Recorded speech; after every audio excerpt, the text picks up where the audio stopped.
Charles, Yo. congratulations on the victory. Pretty chaotic in there from beginning to end. So I guess, physically, how you feeling after a scrap like that? Tired, but there was a lot of adversity in it, and the only thing I could take from that is, whatever circumstance to come out with the W. I've had some losses in my career, that kind of change your perspective and help you grow. But I think I gave the crowd what they wanted, and we said it again.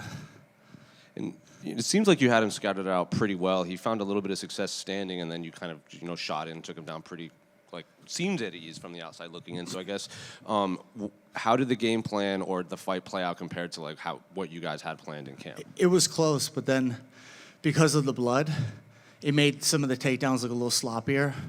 And give him credit, man. Everybody in the UFC is tough. Even if he is coming off 4 losses, he's 23 years old. The kid is obviously good. Everybody in the UFC is good. So I give a lot of props and respect to him. And I got the win because I deserved it, And then even when you did take him down, it seemed like he was difficult to kind of hold down. He was very active off his back, even, going for that knee bar and everything. So I guess, was that a surprise about how kind of squirmy he was down there? Yeah, he was. He's 23. He won't stop moving. I was like, can this guy just chill the fuck out for a second so I can punch him? Yeah. Talk to me about that eye poke. We could see your teammate Bilal hyping the crowd up when they were chanting deduct a point and everything. So I guess, how impaired were you in there from that? That was pretty bad. Yeah, I haven't had an eye poke that bad before, and I was just about to go back in it. I saw Bilal, and then I look out in the crowd, and my bald manager's like, he says, "Take your time." I said, "All right." So I took my time, and even when I was trying to wipe it with that towel they're giving me, it wasn't helping much. I need to get the water because there was something in my eye. I don't know what it was. It was still blurry the rest of the time. And it was pretty awesome. It reminds me of the times of wrestling, when you go to Oklahoma State against Iowa, and they're trying to cheer to the ref to call a point. I've never seen that before, but I'll fucking take it. That guillotine, how tight was that? That was fucking tight. But that was the thing. That's these decisions you make in life. I think everybody can understand that when you go in there, you're really going to learn if you're about it or not. I had went through a loss with Mike Malott, Prates, whoever. But the difference between me and a lot of people is I can actually say I'm about that life. I'll put it on the line. And he would have had to put me out cold to get it done. And it was fucking close, man.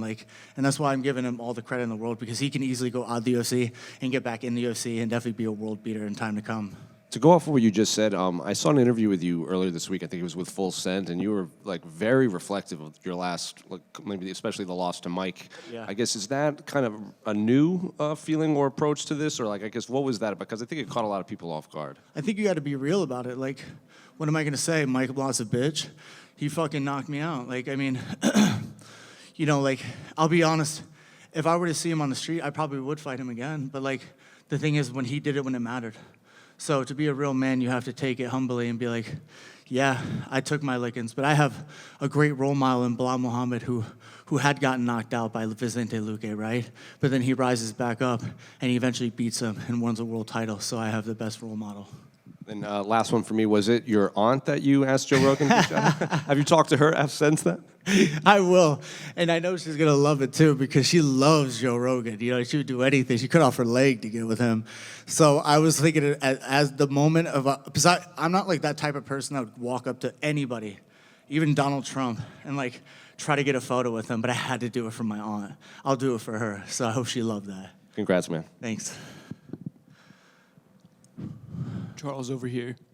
Yeah. Congrats on the win. Obviously, you shouted out your training partner, Bilal Muhammad. Yeah. What's the most important thing he's taught you outside of the cage? Racism. It's a beautiful quality. You can hate all races equally.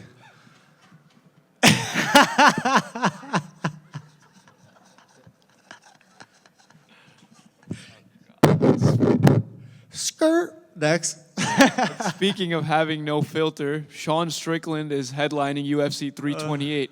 What do you expect at that press conference? I don't even care. I think Sean Strickland is doing his thing. He sells, right? I got a lot of love for him. He represents America well with all the autism that runs through it. So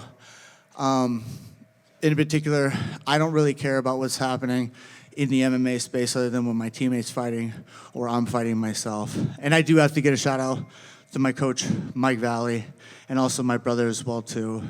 These guys are huge parts of my team.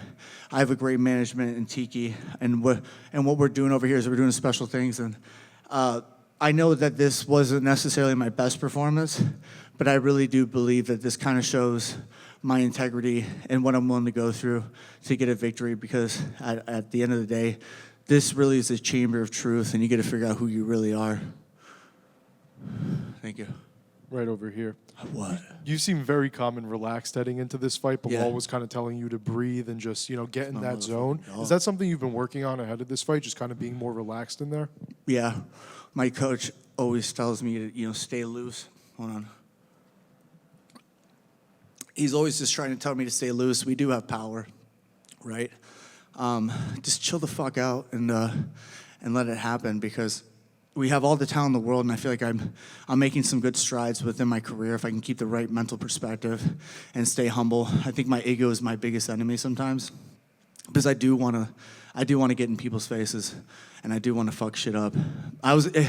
So you heard the song I came out to, right? That's a badass song too.